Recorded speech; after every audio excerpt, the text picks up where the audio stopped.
ভারত আমাদের প্রতিবেশী, ঠিক আছে, কিন্তু বন্ধু হওয়ার যোগ্যতা ভারত রাখে না। ভারতের কৃষ্টি কালচার বাংলাদেশের কৃষ্টি কালচার এক নয়।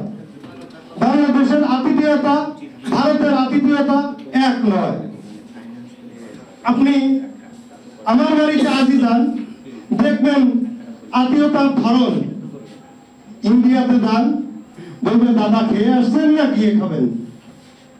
অতএব ভারত আমাদের বন্ধু যদি কেউ মনে করে, তাহলে আমি মনে করি সে ভূকার স্বর্গে বসবাস করছেন।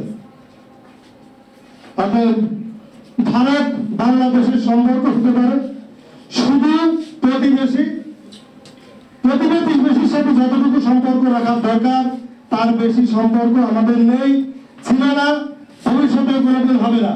আমার নেত্রী বলেছেন ভারত আমাদের প্রতিবেশী হয়ে যদি প্রভু শাস্ত্র হয় আমরা কাগজ প্রভুত্ব মেনে নেব না।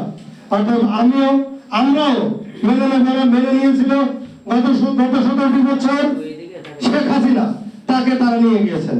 অতএব তার বন্ধু বাংলাদেশে আর নেই। আমরা তার সাথে বন্ধুত্ব খণ্ড করবো এই আশাবাদ ব্যক্ত রেখে আমি আমার সংক্ষিপ্ত বক্তব্য শেষ করছি। খোদা হাফেজ। বাংলাদেশ জিন্দাবাদ।